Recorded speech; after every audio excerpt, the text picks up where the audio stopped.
ঘড়িতে সময় তখন সকাল 6:30। যেই না দরজা খুলে বাইরে বেরিয়েছি, ও বাবা, চারিদিকে এত কুয়াশা, মনে হবে যেন কোনো পাহাড়ি এলাকায় বেড়াতে এসেছি। একদম ঘুটঘুটে হয়ে আছে, সামনে যদি দুহাত অন্তর কেউ দাঁড়িয়েও থাকে বুঝতেই পারা যাচ্ছে না। আর তার সাথে কুয়াশার জল পড়ছে, দেখে বোঝাই যাচ্ছে আমাদের বাগানের ভিতরে যেন কিছু একটা আগুন লাগানো হয়েছে। এত পরিমাণে কুয়াশা আসছে কয়েকটা দিন সকালবেলা। কিন্তু কুয়াশা বললে আর কি হবে, সকাল হলেই তো শুরু হয় আগে কি রান্না বান্না করব। তাই জন্য চলে এসেছিলাম আমাদের বাড়িরই উঠোনে। ছোট্ট ছোট্ট করে এরকম কয়েকটা সবজি লাগানো হয়েছে, কিছু পালং শাক তুলবো বলে। তারপরেই চোখে পড়লো, বাহ, শশা গাছগুলো তো সুন্দর বড় হয়েছে, আর কয়েকদিনের মধ্যে শশাও হবে।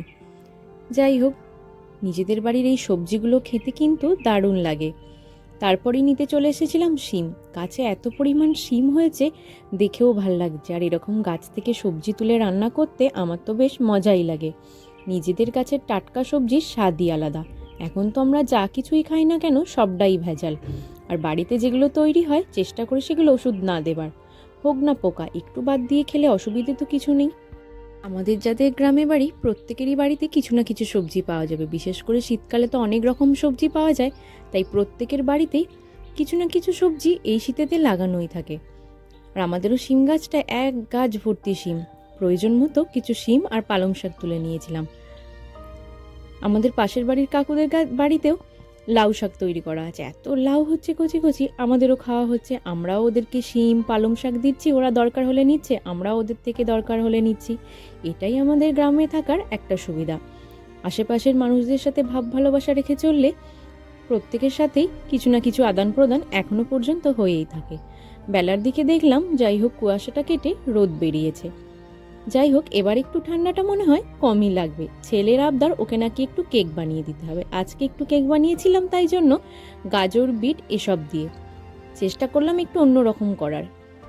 আগে আমি ভালোভাবে কেক বানাতে পারতাম না, কিন্তু এখন যেহেতু অল্প অল্প শিখছি, তাই দেখি চেষ্টা করে পারি কিনা। সমস্ত উপকরণ দিয়ে ব্যাটারটা রেডি করে এবার পালা ছিল কাগজটা কেটে নেবার। যে বাটিটায় কেকটা রেডি করব সেই পরিমাপ করে কাগজটা কেটে নিয়ে বাটিতে একটু ঘি মাখিয়ে কাগজটা দিয়ে আরও একটু ঘি মাখিয়ে রেখে দিয়েছিলাম। তারপর ব্যাটারটা ঢেলে ওপর থেকে পছন্দ মতো কিছু বিস্কুট গুঁড়ো, তারপরে কাজু বাদাম চীনাবাদাম এসব কিছু দিয়ে সাজিয়ে নিয়েছিলাম। জানি না কেমন খেতে হবে, নতুনভাবে তো আজকে চেষ্টা করলাম। আর একদিকে কড়াটা ততক্ষণ বসিয়ে দিয়েছিলাম গরম হবার জন্য। 10 থেকে 15 মিনিটের মধ্যেই কেকটা আমার রেডি হয়ে গেছিল, কিন্তু আশপাশটা একটু পুড়ে গেছিল। আসলে ছোট ছেলেকে নিয়ে একা হাতে সবটা করতে হয়, তো কোন দিকটা যে সামলাবো মাঝে মাঝে বুঝতে পারি না। সন্ধেবেলা হাজব্যান্ড এসে আবদার পাস্তা বানাতে হবে, সে তো পাস্তা নিয়ে এসে একেবারে বাড়ি ঢুকেছে।